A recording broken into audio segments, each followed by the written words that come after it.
icon so that it won't be disrupted. So, I'll start again. Linda Ambrose.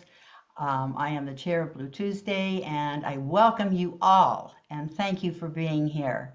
Um, I will begin with, I think she will be having yes, the tribes here, and I I will probably massacre these names, and I don't really know that that's necessary, but I will try my very best because it's respectful to name these.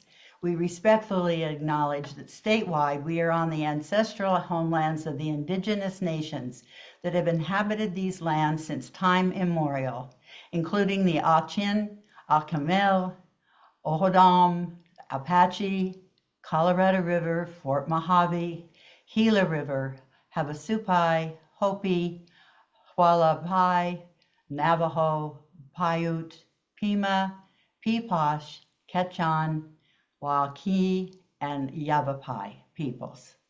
Their traditional care and honoring of these lands allow us to be here today.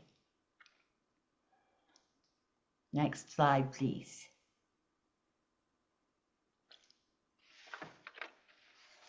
We are happy that you are here with us for this last Blue Tuesday Forum of the year. And November 26th is today, and we are welcoming very soon Adrian Fontes, Arizona Secretary of State, Patti O'Neill, Maricopa County Democrats, and Melissa Galarza, LD12 Democrats. We will get right to that in just a moment. I am just going to first give you some of my comments that I thought I would share with you. And as Janie has put in, this is nice. In December, we wish you the warmth of cozy places and the love of friends and family. We will not be with you in December. This is your time and your family time. So going on then to the next Blue Tuesday Forum, it will be in January, on the 28th of January, 2025. We will have Andre Watkins, the New York Times bestselling author of Christian Nationalism, and it is actually quite an honor for her to be with us. She is a very busy author and traveler and really knows her stuff. And then we will have Janine Castine for Secular Arizona group that she works with. And that will be January the 28th. For armchair activism, justice will not be served until those who are unaffected are as outraged as those who are. And I guess we're kind of feeling that a little bit right now. So those are all these signs to remind us to stay active when we can. All right. We're going to show up for each other, figure out what we need to learn, skill up, and fight for each other, because we're going to have to. Let's ground ourselves in our values and our refusal to abandon one another. Well said, Janie. And then she had us have the slide for the CEBVUS.us. And this is really, Civic Engagement Beyond Voting is probably the best site you could have if you had only one. It really does fight for democracy and empowers your voice, and you get to do it from home. So as you wish, when you're ready to sign up for the Request to Speak program, it's a very good idea. You're allowed a breath or two before. 30 legislative districts, 9 congressional districts in Maricopa County. Democratic Party is also available, and the Arizona Democratic Party. These are all numbers you should keep when you wish to get more involved or to know something with those numbers in hand. And I'm getting colder already with that, but I'd like to be there too, just with my coat. So I will give you my remarks, and then we will begin with our real speakers. I welcome the Blue Tuesday audience to our last 2024 Blue Tuesday Forum. Let's get right to the elephant in the room. At this moment, at least 49 to 50% of Americans are in a stage of shock, still stunned by the 2024 election outcome, with Republicans overcoming Democrats in both houses of Congress and Trump as president. However, a reality check of final numbers from the election has softened the blow, as we have come to find out the Republican wins were slim and narrow margins. Also, of the 245 million eligible voters, an estimated 19 million did not even vote, which is 36% of our voting population. That means that only 64% of our voting population voted. Some attribute such numbers to voter apathy. Others say voters didn't like either candidates, so they stayed home. Or some say women didn't come out in the voting numbers expected. Or it's opposite. Men came out in unexpected numbers, especially Latino men, while others may say America wasn't ready for a woman, and especially a woman of color, to be president. I would like to add my own thought as to one more possible cause of these disappointing election results. I believe the constant declaration over the news that, quote, only the swing states will determine the outcome of our election.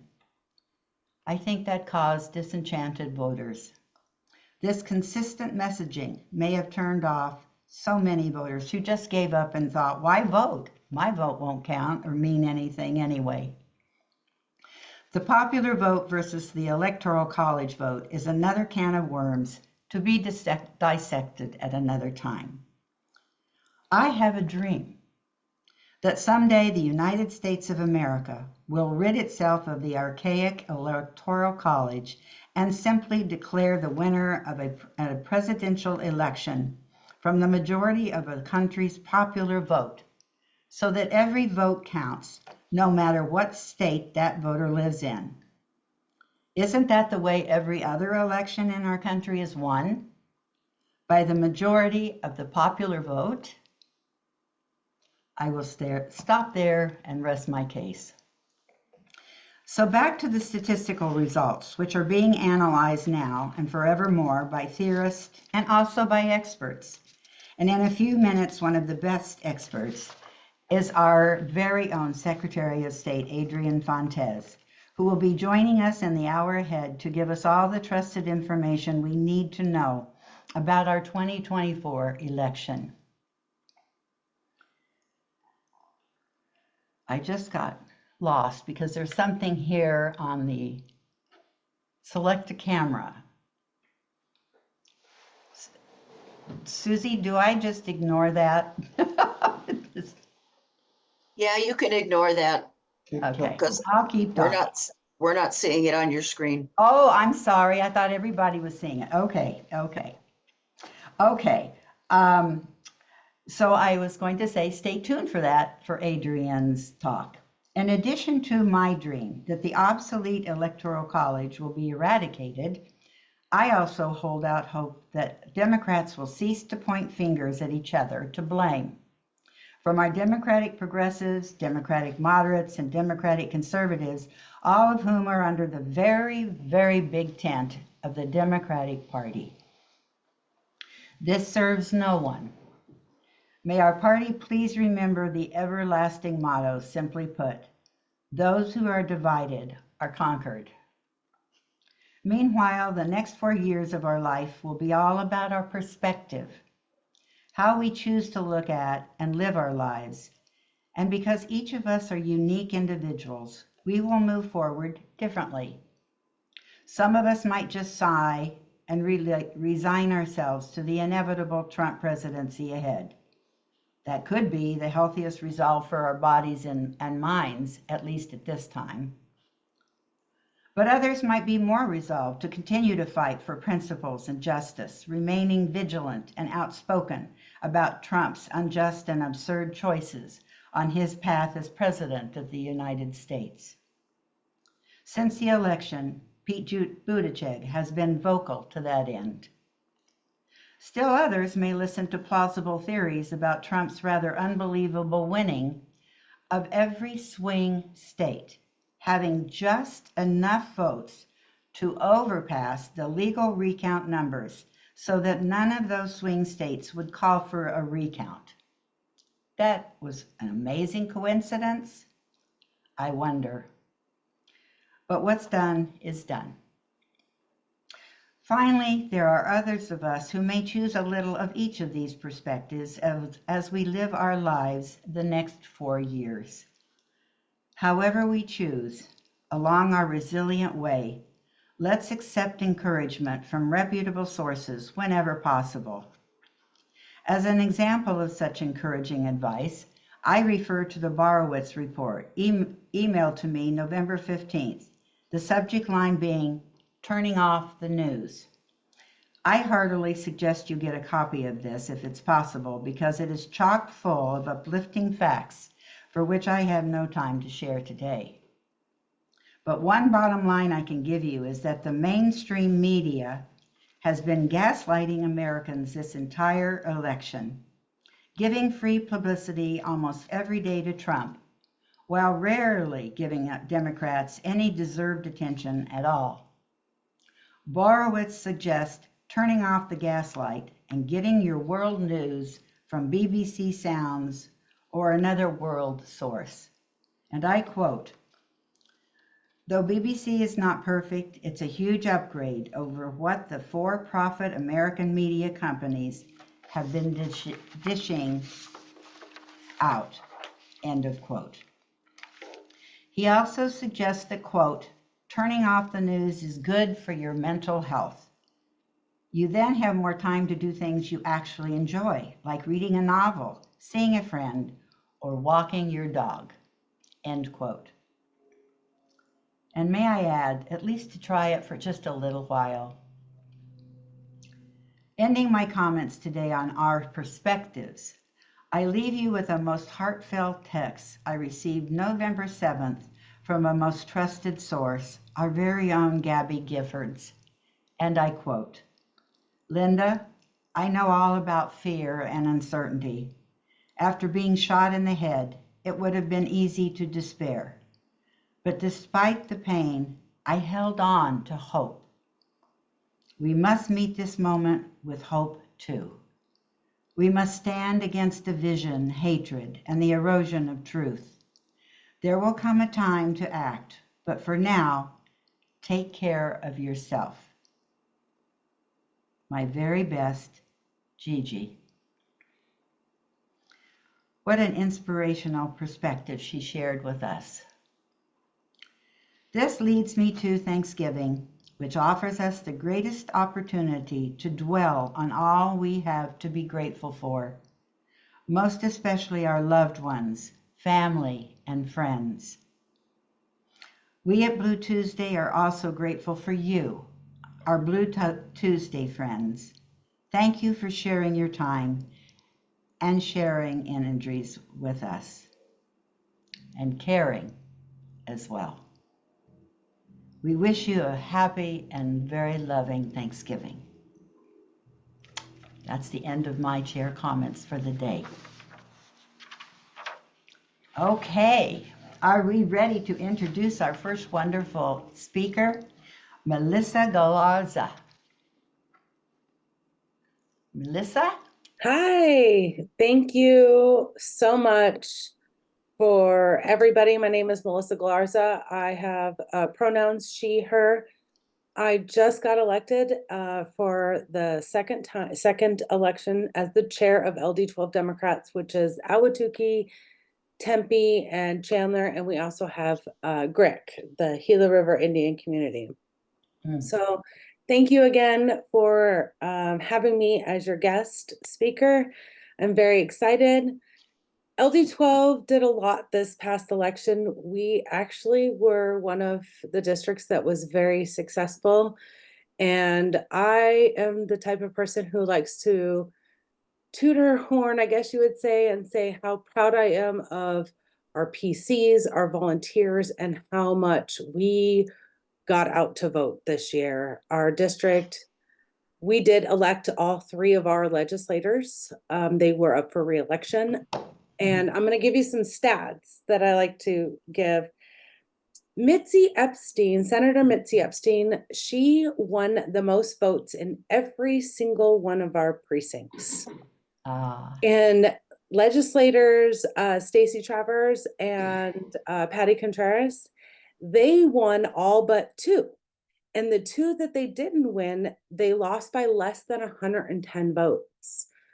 We knocked on a lot of doors, but I wanted to throw out some more stuff. We threw out 60,000 different mailers between letters, postcards. We reached out to the young Democrats in our district. But the one thing that we got the most feedback on, the most clicks on our QR code, our email address, our phone number, was these blue voter guides that we printed up on a half a sheet of paper, front and back, that gave everybody everything they needed to vote on their entire ballot. People just love it. They love that we have done the research for the propositions, the judges, the school board candidates. We were very lucky. We got all 3 of our Kyrene school board candidates in that we wanted. We got 2 of the 3 Chandler school board candidates. So now Patti Serrano can have a little bit of Democratic support on that school board in Chandler. So we were really good. We had over 80% turnout, and that's Democrats, Republicans, and Independents.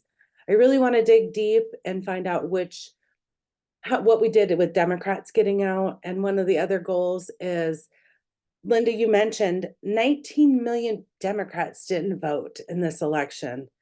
And I really would like to put a team together in our district and to find out why they didn't. What was it about the election that made them not want to get out there and vote?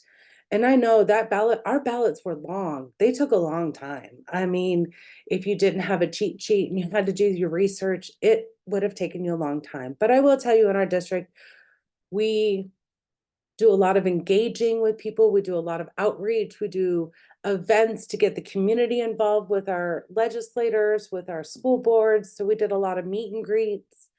And I hope that I can help other districts that want to do this as well.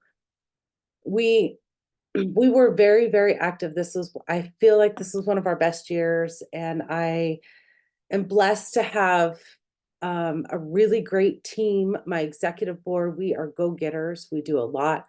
And we were out in the community at events, pride events, holiday parties, chili cook-offs, wearing our LD12 proud shirts, so people knew who we were and where our values aligned. So I hope more districts can get like that. And I am grateful to be where I am today. I'm in my speech in my reorg meeting, I told everybody I never saw myself in this kind of a position as a chair or as a leader in the Democratic Party, but I have learned so much that I love it. I love getting out in the community. I love inspiring people to get to vote and being more active in the Democratic Party.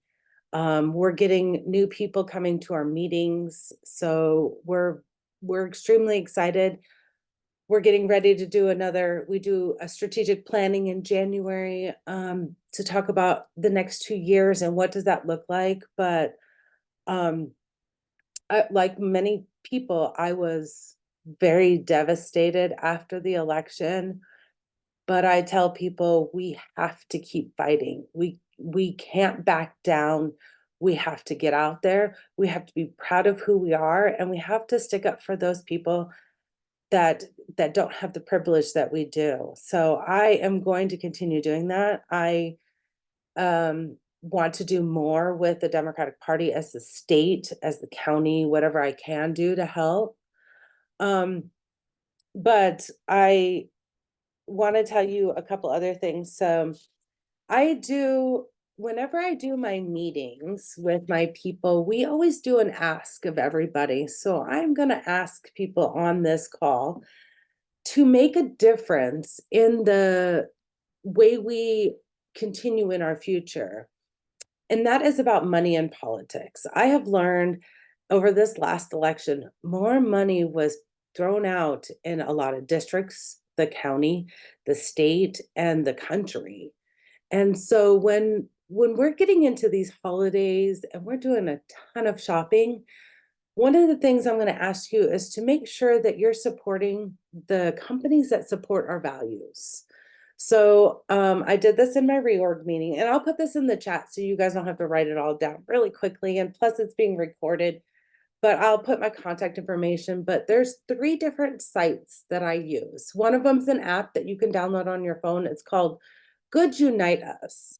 And Good Unite Us, you can look up companies and they score them for you so that you know, are they Democratic or Republican leaning?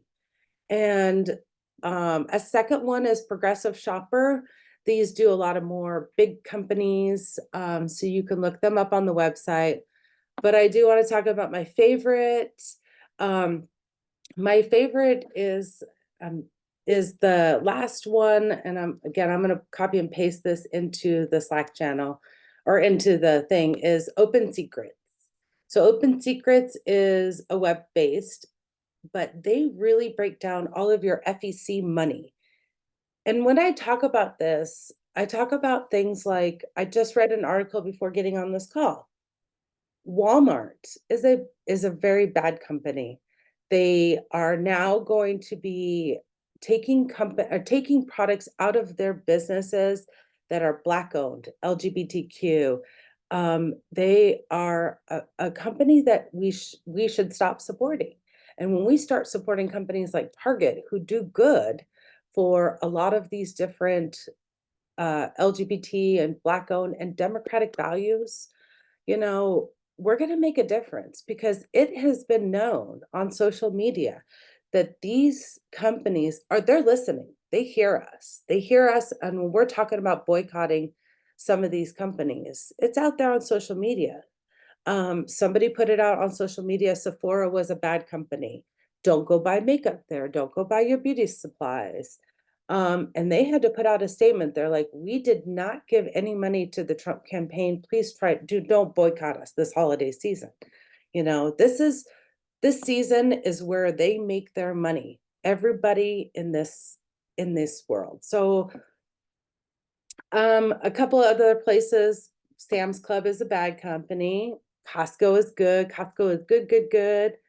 I talk about Walmart is bad. Target is good. Home Depot is somebody that supports the Trump campaign, but Lowe's is somebody who shares our values. So these are just some of the ways that, as we're going into this and we want to feel better about some of the things we're doing, I say, put your money where your values are. Spend your money in the small companies. If you know somebody in the state that you would like to refer to me, I'll make sure you have my contact information. See, Susie's putting another one. Harbor Freight is another good company. So that is where I want to put my goals over the next couple of years, is making sure people understand, when we continue to shop at some of these companies, they're then giving to the Trump campaign. And if we didn't see anything, we saw a lot of money going into commercials. I mean, we couldn't turn on the TV without seeing a commercial. So that's my ask of you. And then making sure we continue to get out into our communities, going to events, talking to people, and making sure people know that we're their allies and we can continue to fight this together. And please don't move out of the state, because we need all the voters we can get. I know a lot of people want to move out of the state and the country, but we need our voters to stay here, because we are a swing state, and we have to, and we need those votes in 2 years in this upcoming election. So that's mainly all that I have for you, but I do, if there's any questions, I'm happy to talk with anybody. I'm happy to work with anybody and show them everything we did. I'm all about transparency. Um, and so thank you so much for letting me, come on here and let me know if you have any questions.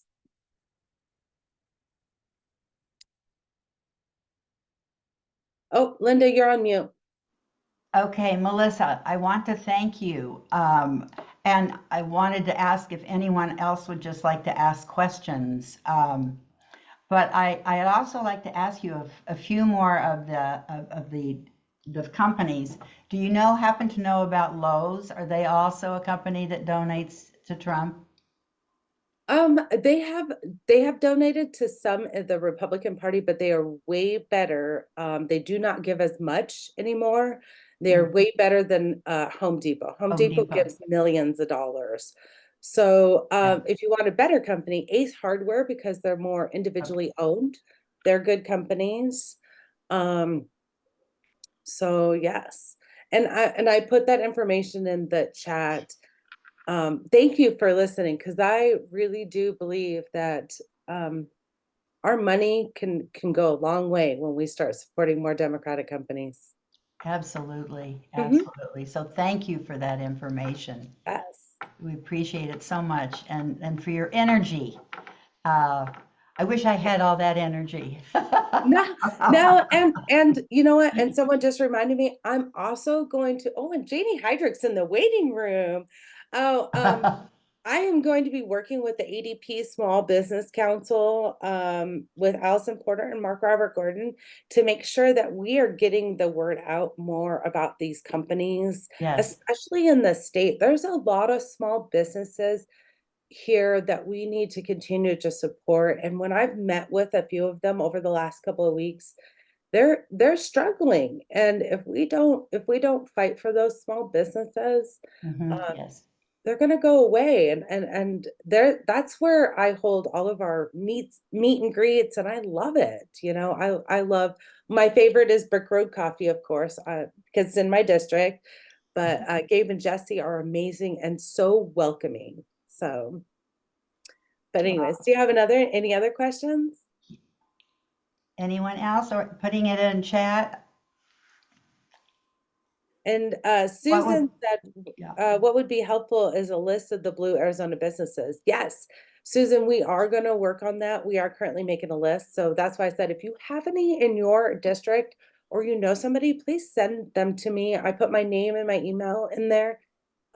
Text them, email me. I do research on them.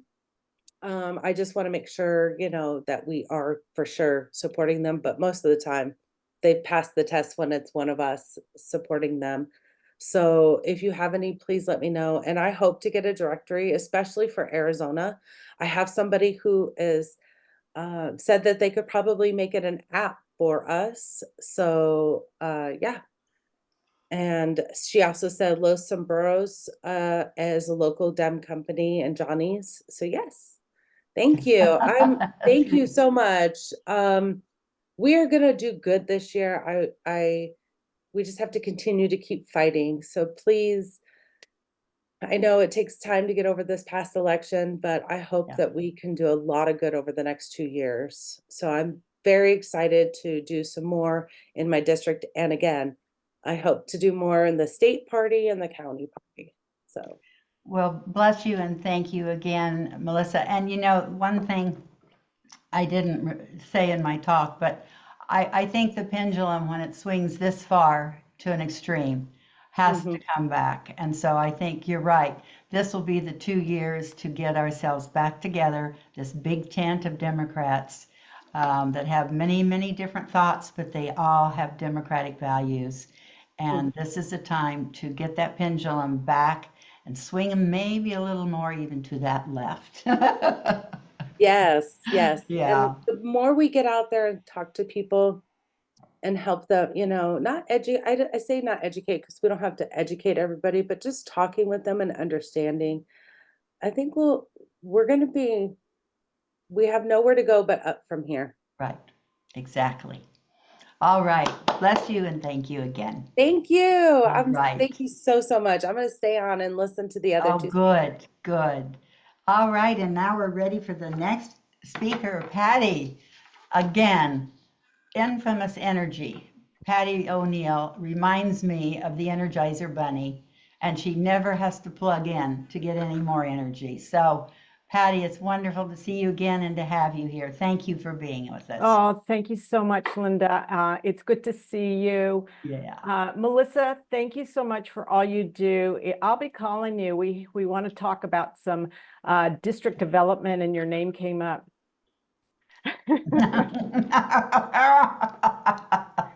So, surprise, surprise. So, hi, my name is Patti O'Neill. I am the chair of Maricopa County Democratic Party, former chair of the former LD 23. And I want to talk to you. I've been asked to talk to you about what the county did, the result of the election, and what we're going to do moving forward. And I came up with a presentation that I took from last night's executive committee meeting, Melissa. So your sister already saw this. So I'm going to share this. Give me just 1 second here. All right. Do you see my? Yes. So just a quick update. I just want to just kind of give you where we were coming from when I first stepped up. And I break down MCDP into 2 chapters. Chapter 1 was pre-Patti O'Neill.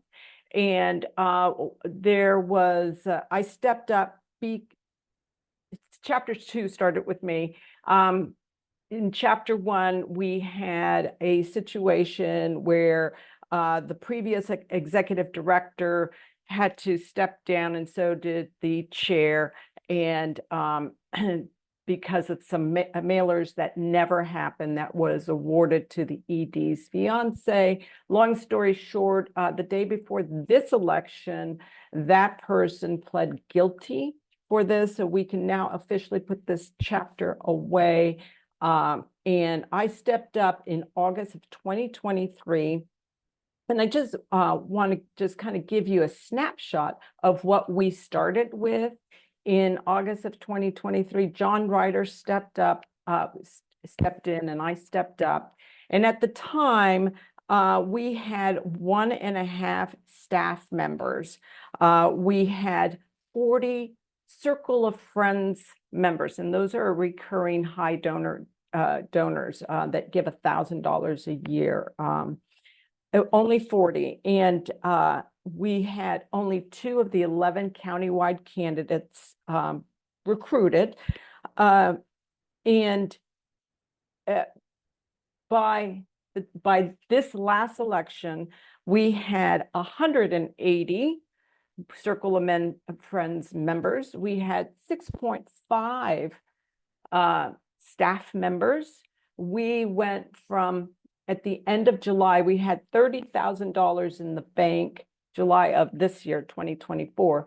By the end of September, we had talk about money, huh, Melissa? Close to $280,000, crazy. So we had been working to build up our piggy bank and working with bringing back donors, bringing back people that had left the party, and revitalizing this party. We also relaunched the Latin voter engagement, which we did this late 2024, and we have a plan for moving forward with that. For the first time ever, we started a labor committee. Labor has the same values as the Democratic Party, but we kind of lost touch working with them, but we made an intentional move to work with them.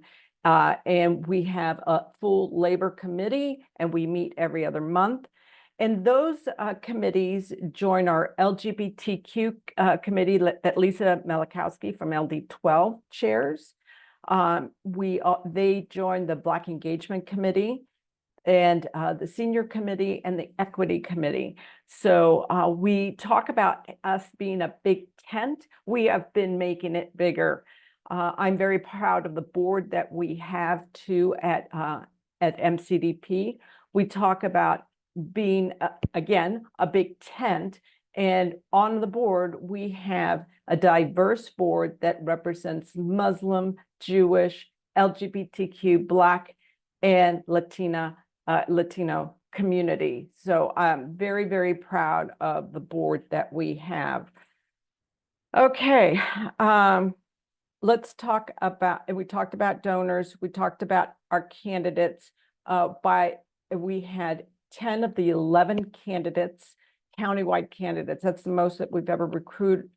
Before it was 9 in 2020. And cash on hand, you know, as I mentioned, we had 280,000 end of September.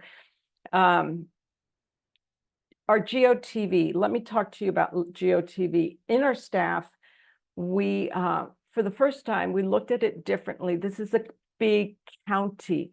And geographically, it was hard to touch all the legislative districts. If you imagine out of the 30 legislative district, 20 of them are whole or partly in this county. So that's huge. So what we did is we divided the county in half, and we hired a field organizer on the east side, Hillary DeCesare, and a field organizer on the west side. And what we were able to do is work with district chairs and Dem clubs in each side of the county, and do everything from do events, launch canvases with not only the county candidates, but also city council, school board, legislative candidates. And one of the things that we really zeroed in on is not all districts are well functioning like LD12. Melissa has a powerhouse. We also have a powerhouse up north, LD4. They are a machine. They are a competitive district. Their makeup is completely different than LD12, but they are a well-functioning oiled machine. And I can name a couple other 2, 3, 15. These are all over the valley. But we have 4 districts that are in the Southwest Valley that we leave the most votes on the table. These are decidedly blue districts with working class families, mostly brown and Black community, where volunteering is a luxury. Your retirement age, you're probably still working. You have a family, you each are probably working 2 jobs. So having free time is probably, you're lucky to have free time.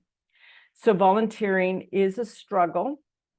And so we decided to start a campaign called the Turnout Improvement Project, or TIP, and start working in those communities. And what we did, just like the blue voter guide that Melissa talked about, that was, oh, a little side note, that blue voter guide that Melissa talked about was something that the county, as a county chair, we were working with all the districts to create a voter guide, just like the one Melissa had. We had it in LD 23 with much, much success. I think Linda remembers that. So we were able to get all the districts to start thinking like that, creating a voter guide, just like the one Melissa mentioned. But in these 4 districts, they were unable to really pay for a very large scale execution of these voter guides, so slate cards. So we helped them with that. We also did a massive lit drop / mailing into those districts to touch 120,000 people over 4 districts, so approximately 30,000 individuals.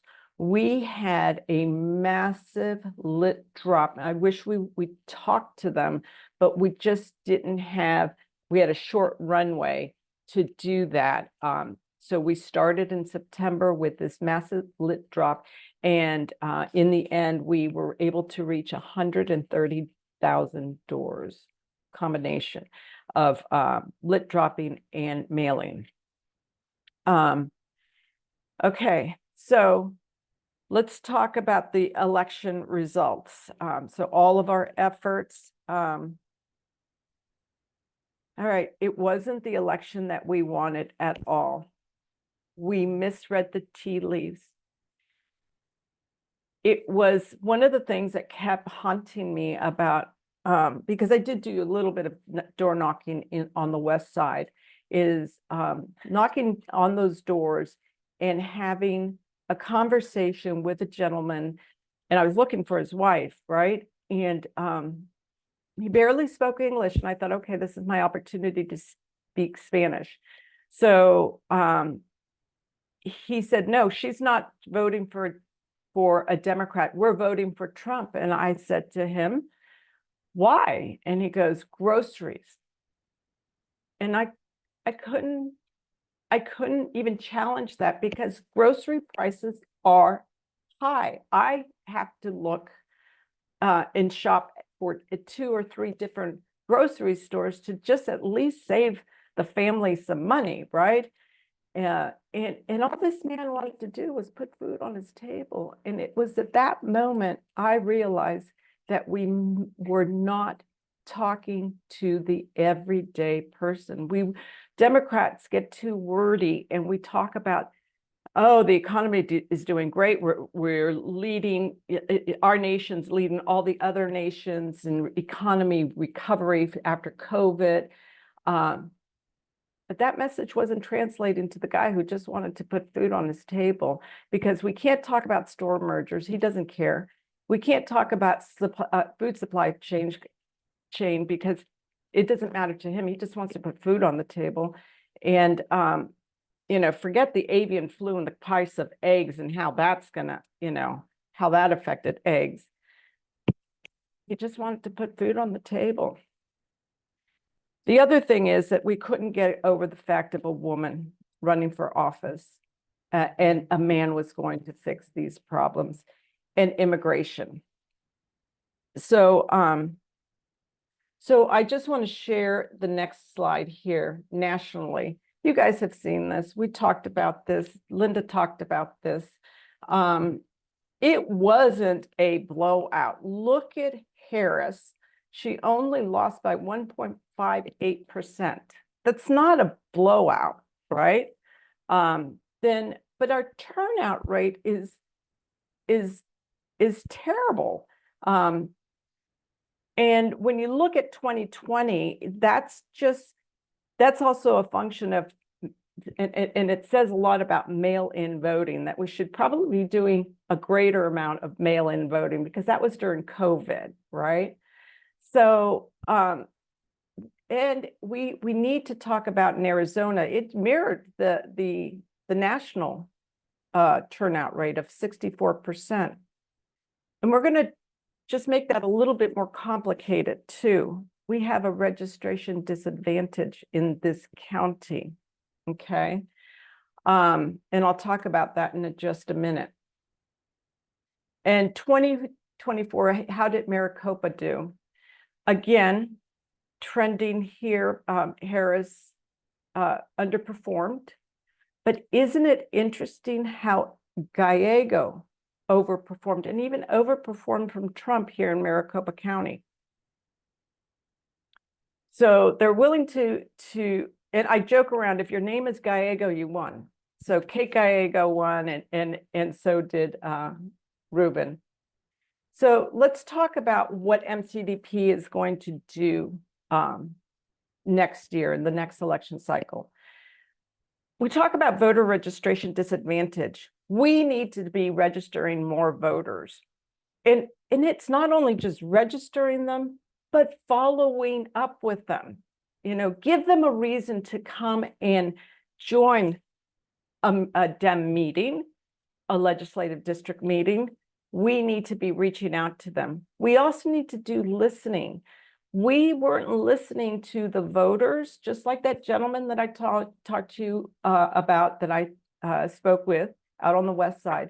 So we are going to be organizing with our districts these town hall meetings where we bring in elected officials, whether it be city council, school board, legislators, and such, and have listening sessions. Communications, we are going to work with our legislative districts to have better communication within their district, and that is ramping up their weekly newsletter, ramping up their website, social media. We need to increase our PC and volunteers within the legislative and we will be working with each district to do that. I have to say, our districts did a great job fundraising this year, and we're going to teach them some cool tricks on increasing even more. I know this is it's the worst thing I hate about politics is all the money involved, but it's our reality. And what we plan to do is district development, and we're going to start off the year with a chairs retreat, where we will be talking about all the elements of being a chair and how to run a district, and even the conflict resolutions that come with that. So with that, I will stop my sharing, and I'm happy to take any calls.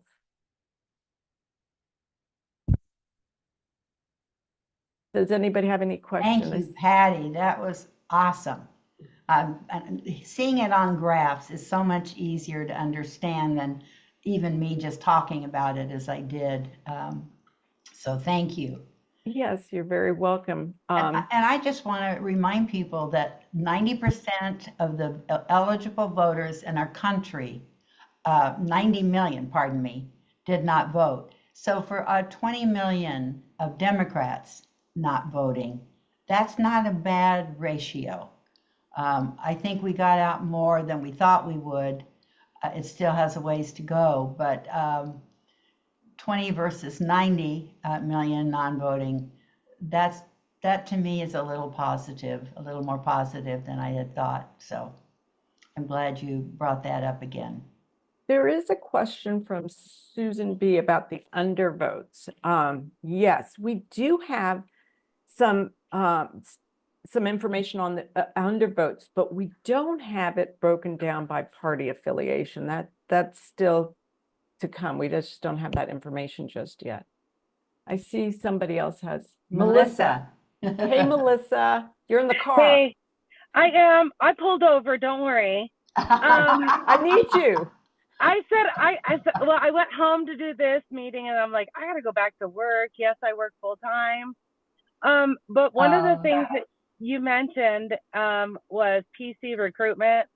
I'd love to help you with that. We had a great successful year.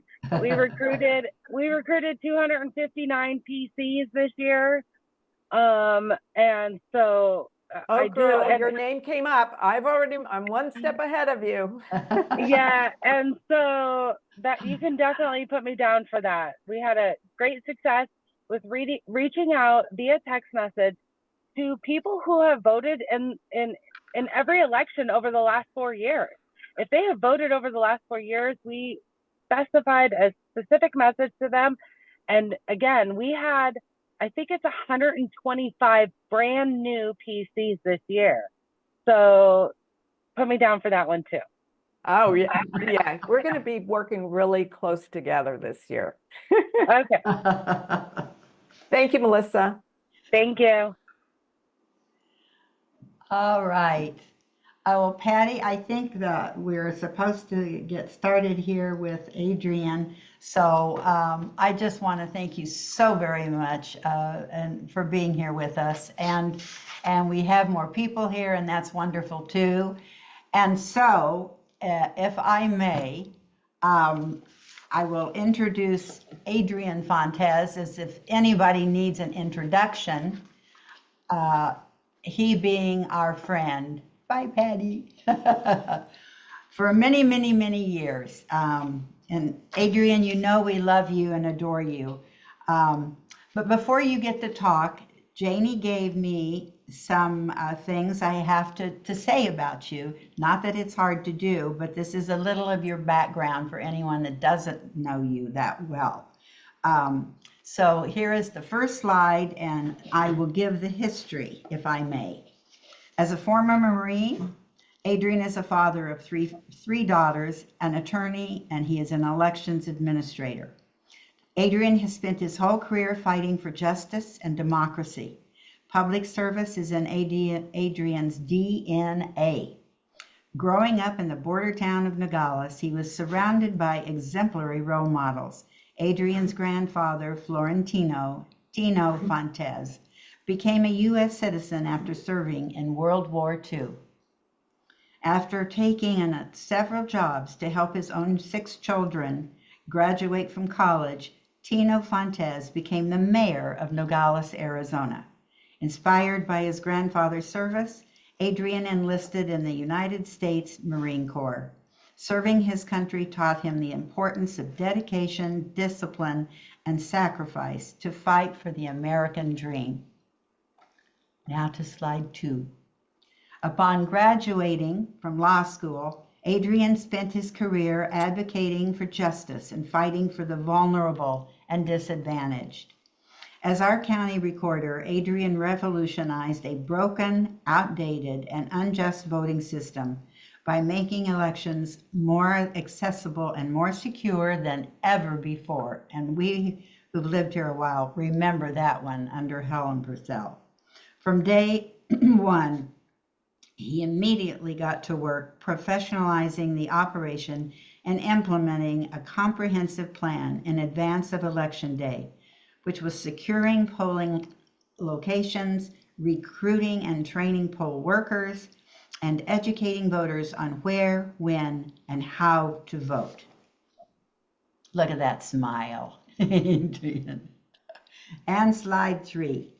At a time when anti-democratic forces are undermining the right to vote, fueling conspiracy theories, and undermining the public's faith in our electoral process, Arizona's democratic processes are being defended by the Secretary of State, our own Adrian Fontes. Please give our favorite son a rousing, rowdy welcome. Yoo-hoo! Welcome, Thank you. Adrian. Thank you so much. Thank you so much for having me. And I'm still excited about the next time we're going to get together in person, because I think a lot of people need a lot of hugs. Yes. And I'd love to be there for that.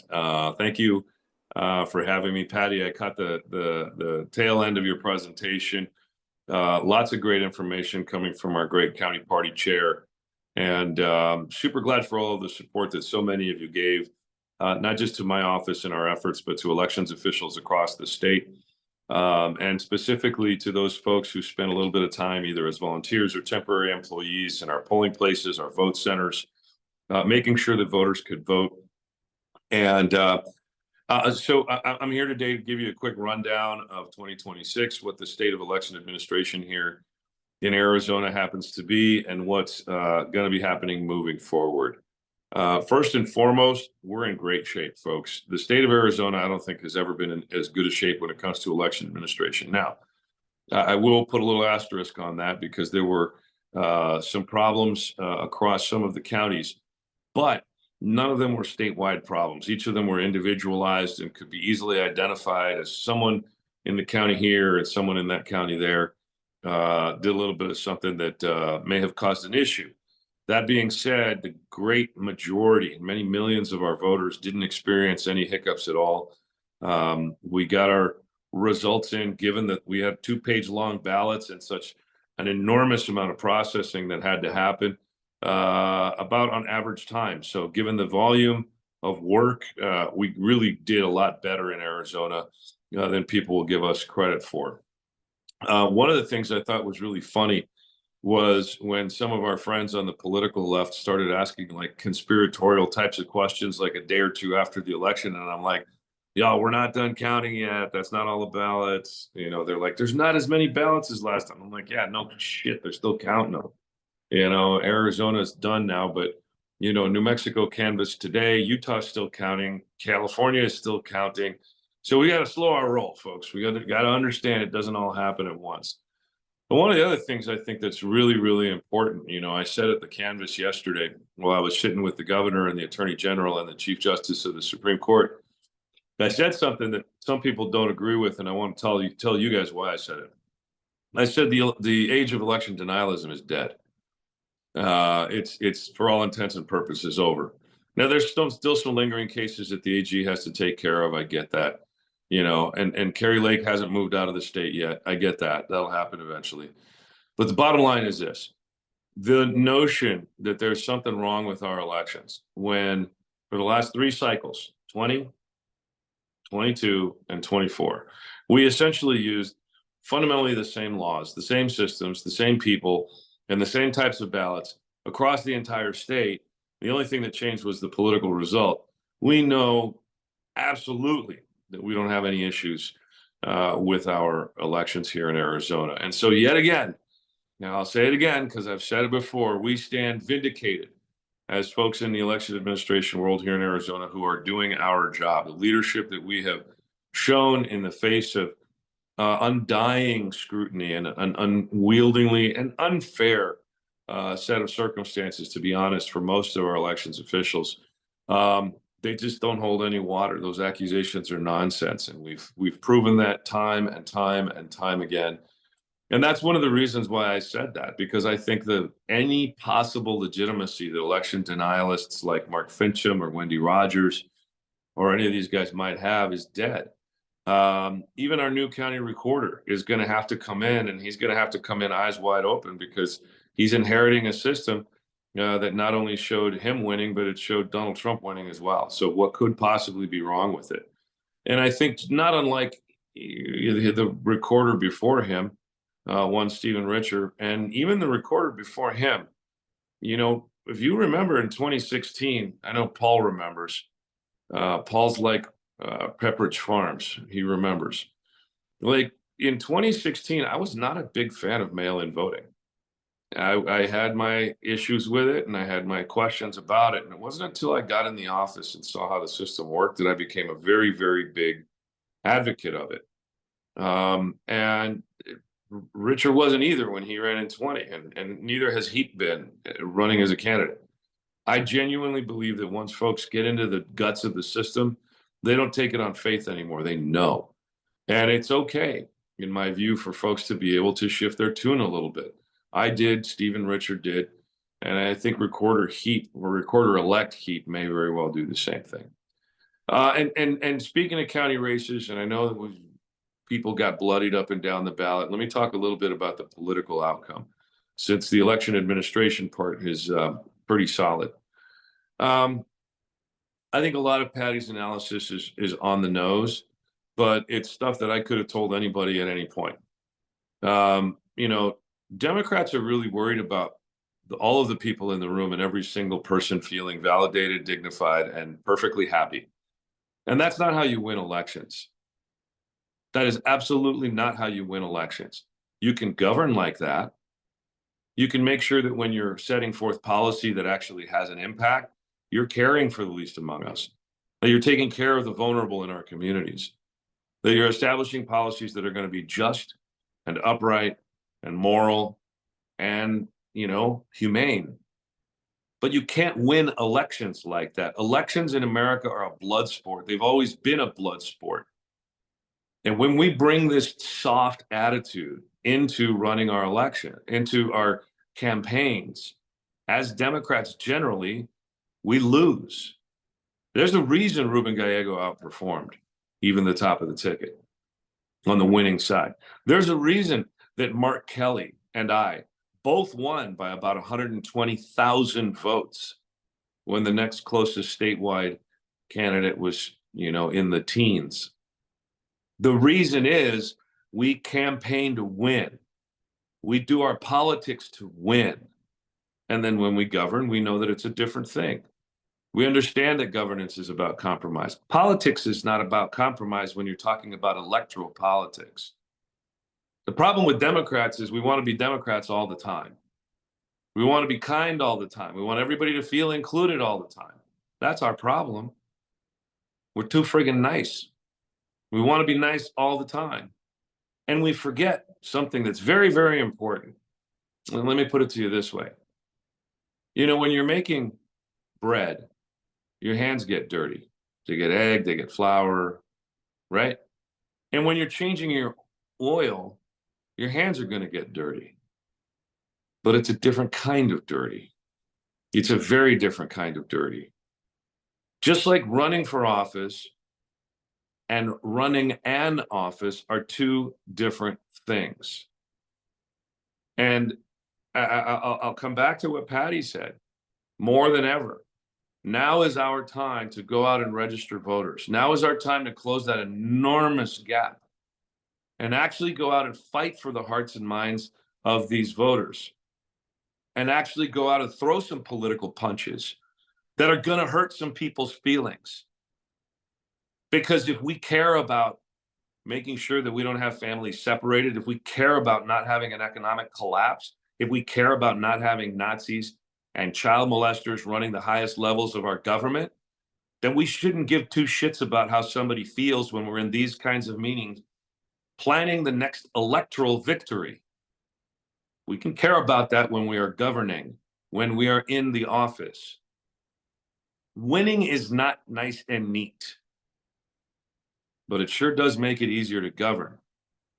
We lost our hope of taking a majority in the state house and in the state senate. And we lost because we wanted to make a whole bunch of people feel good. There's folks on the far progressive left that we bent for. There's folks in the middle left that some of our candidates bent for. We didn't take the kinds of swings that we could have taken. We weren't decisive when it came to a lot of our policies. We wanted to kind of have people feeling good.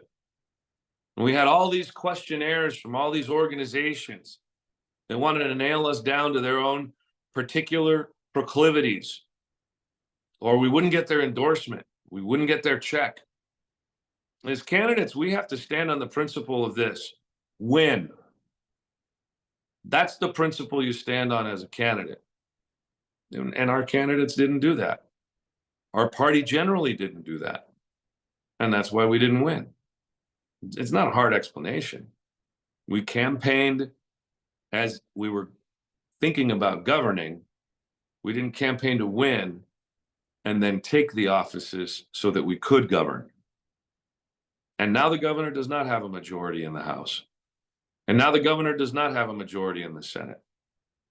And now we can see the fruits of our labor. And this is on all of us, folks. This isn't me lecturing here. This is the kind of straightforward, no bullshit talk that Democrats should be having with one another. Let me put it to you this way. Let's say there's a candidate in front of you that you agree with on issue A, B, C, D, and E. But on issue F, you're going to call them out in a public forum. And while you may understand that you're in the smallest of minorities, you're going to call them out in that public forum so you can make a statement and you can be heard. Great. That's awesome. Do that. And then consider the political impact on the person you had as it pertains to governing on issue A, B, C, D, and E, just so you could make your point. And I'm not telling people to stay silent. Quite the contrary. What I'm asking us to do is consider the broad gamut of issues that we care about and compare them to the broad gamut of issues that the voters care about. We align very, very particularly well, but what is it that we're talking about? And what is it that we're fighting most vigorously for? And do the majority of our voters out there, regardless of party, align with those things that we're making the most noise about? It's time to grow up. It's time to grow up and understand there is a bright line difference between running and governing, because you cannot govern if you do not win. This is the principle that I learned the hard way in 2020. I assumed that just by doing my job as the Maricopa County Recorder for 4 years, people were going to say, wow, that Fontes does a great job. We should reelect him. I forgot that American elections are a blood sport. They have always been, and they always will be. And if we don't like the idea of blood sport, then we should only pay attention when it's time to govern. And we should let the competitors compete when the electoral politics takes over.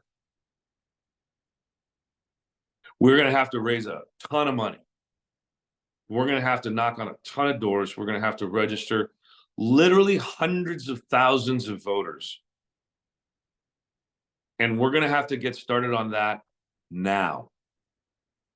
Not in 2026, not in 2025.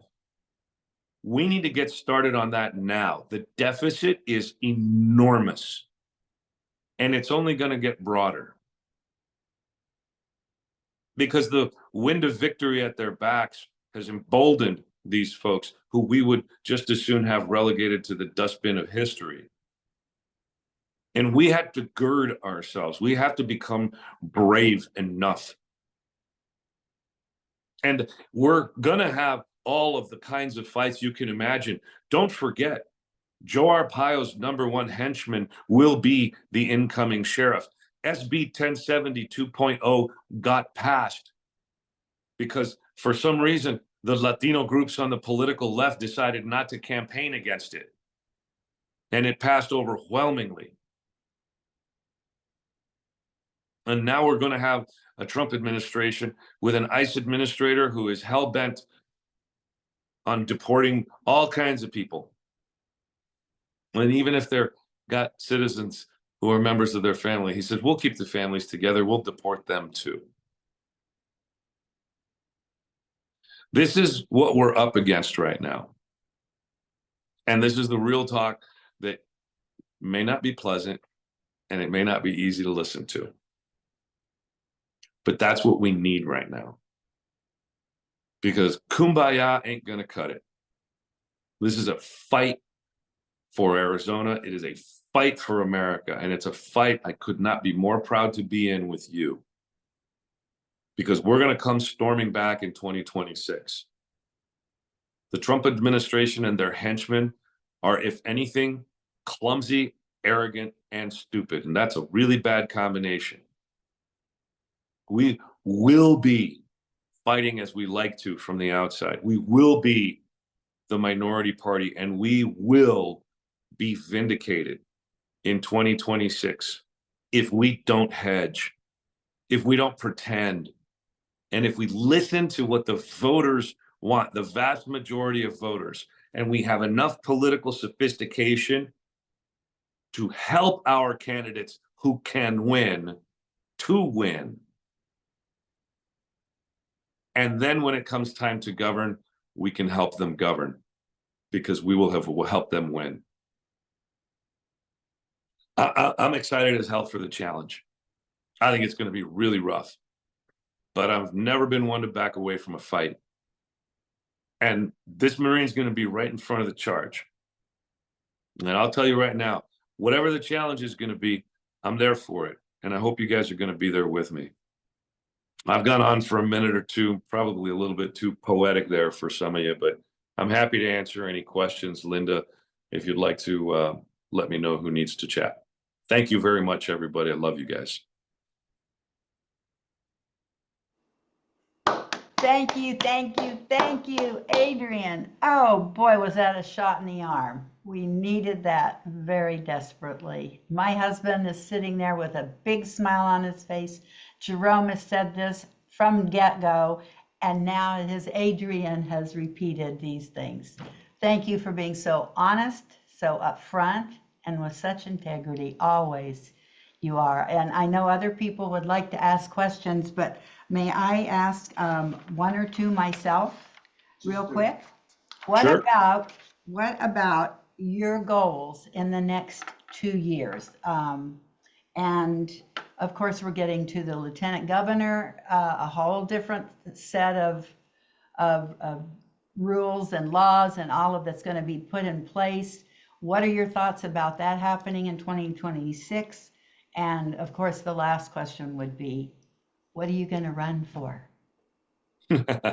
Well, I'll take the last one first. I'm perfectly happy as Secretary of State, and I know there's that 900-pound gorilla in the room of some what I thought might have been private conversations getting out there, and I've got enough integrity not to deny the fact of the conversations, and it's very complimentary. But we've got a governor who needed to get a majority in the House and the Senate. We'll see how things work out over the next 2 years up on the 9th floor. And after that, we're going to have a governor running with a lieutenant governor. And we'll see how those things develop for the state and what sorts of policies and traditions they're going to start establishing. But look, I like being the Secretary of State. I've established one of the best offices and crews that this space has seen in a long time. The Department of State is healthy. We have a great reputation. We just pulled off one of the best statewide elections in the history of the state, at least in memory. And that's a track record that I'm happy to get reelected on, because not only does it say that I did my job, but it also means that I can keep doing my job.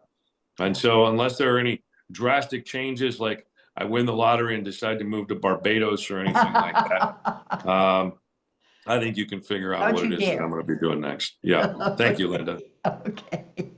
All right. Thank you. And oh, Janie, she is saying something from the Antarctic. She also has her hand up. Oh, okay. Hi, Adrian. Hey! I don't know if you know, I'm a docked in Rio de Janeiro and went in the Tehuca forest this morning, but I'm back now because I didn't want to miss you. Oh. That's so sweet. Well, it's true. I would never miss anything with you. I've been contributing to your 2026 campaign for the past 2 years. It's really important. Your campaign started the day after the election. And everything that you say is absolutely true. And unless someone was under a rock in 2016, they don't know that what you've done as county recorder, what you've solidified and codified as Secretary of State, is a 180 turn from what it was before, with the 4-hour lines, with the distrust in the ballots and the counting and everything. We can never go back to that because, as you said, whether our candidates win or not, we have to believe that it was done correctly. So tell us how we can support that. Money-wise, letter-wise, everything else. Tell us, because well, I certainly have do to have you back. Yeah, well, it's good to be back, and you're one of the top of the list for the hugs when we get back in person, Janie. So yeah, I think my good friend Steve Slagaki has put a link in for my campaign website, electfontes.com. I've also, for your information, launched a leadership pack that has no contribution limits.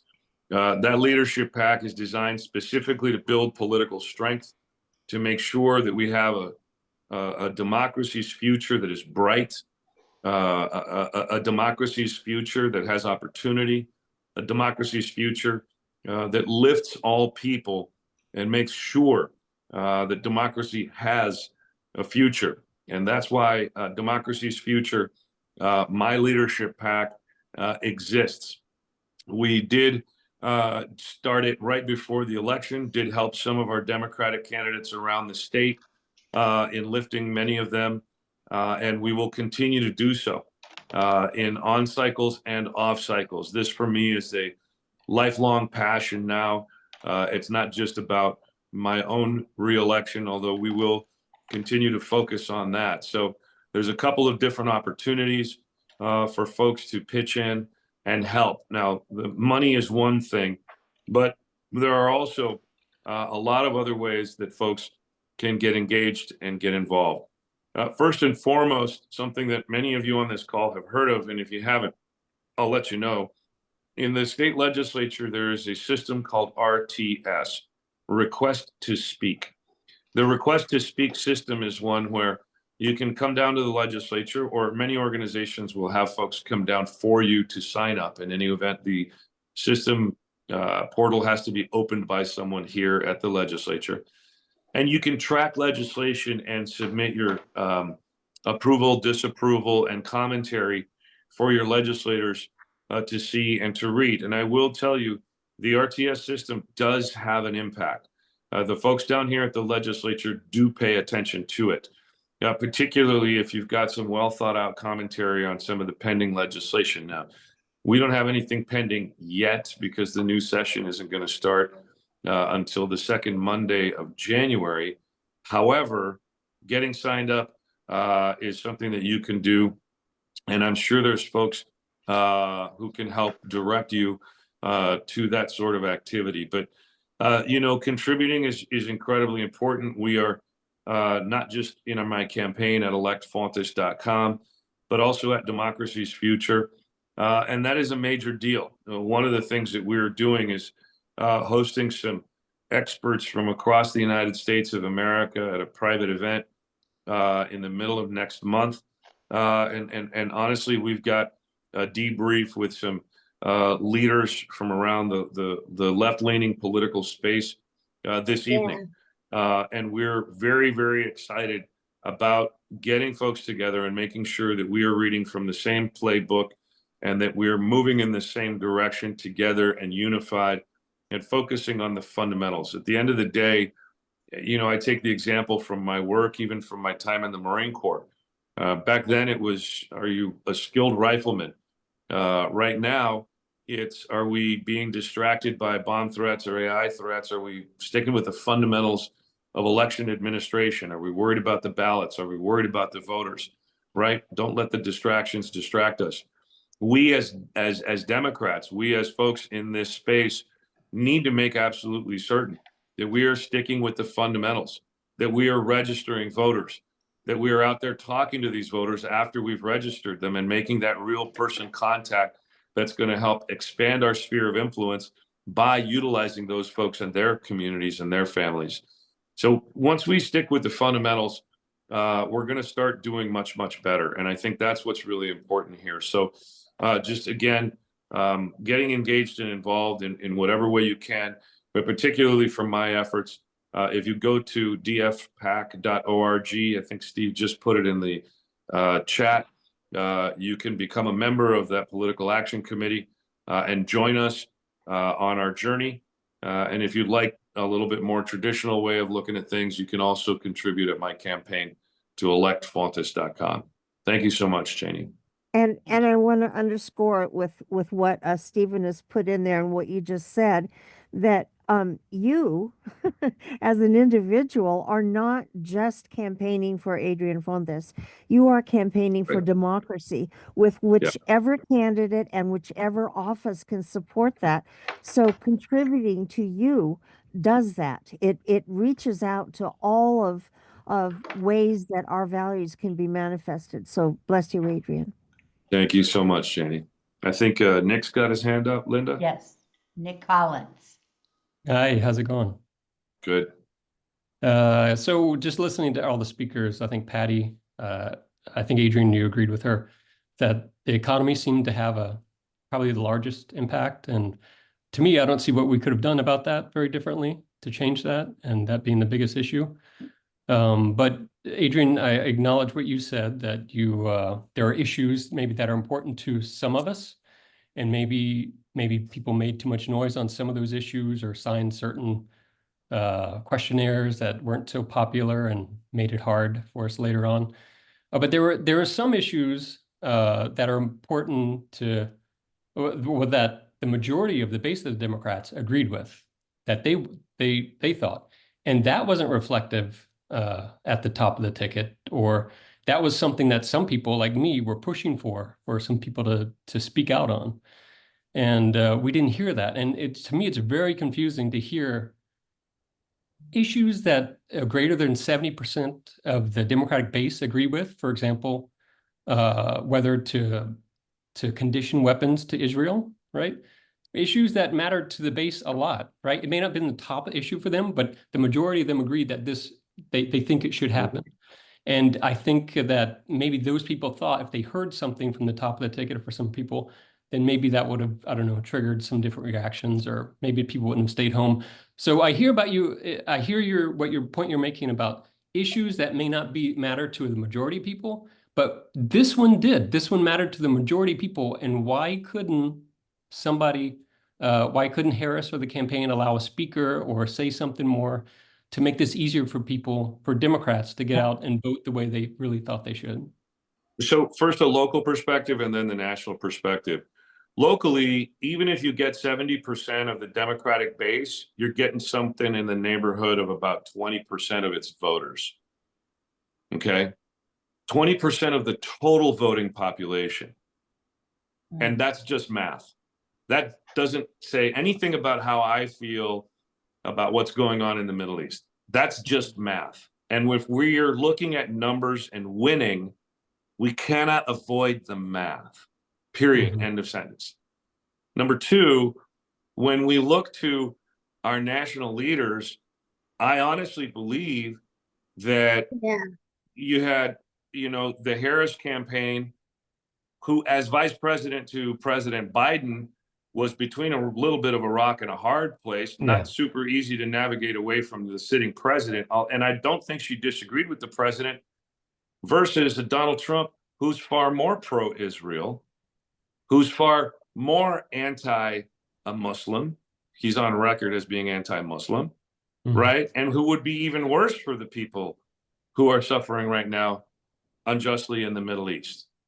And we didn't communicate that. No. We didn't say that.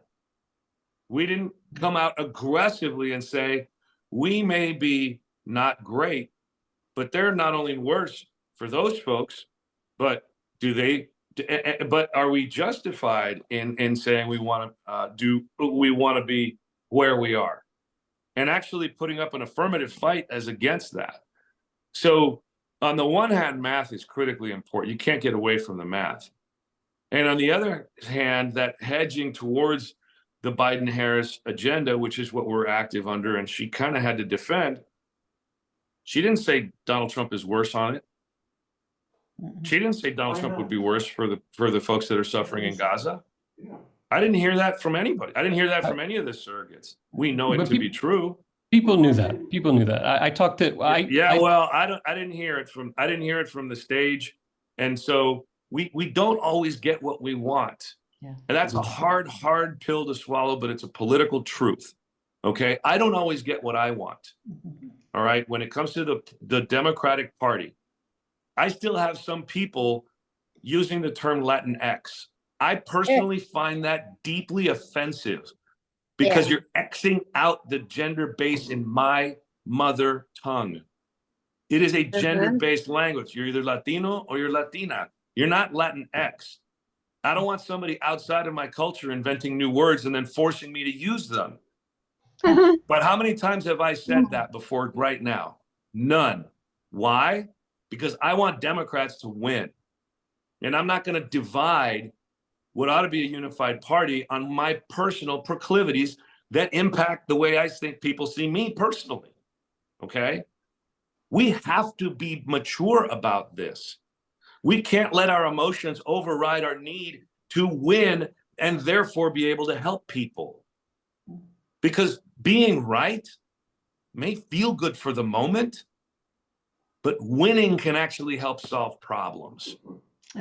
And what I hear too much, and I'm not saying that this is you're guilty of this at all, but what I hear too much is sanctimonious platitudes that don't have A, political solutions at the end, or worse, B, a politically winning message, an electoral winning message, right? So like If you want to be right, that's awesome.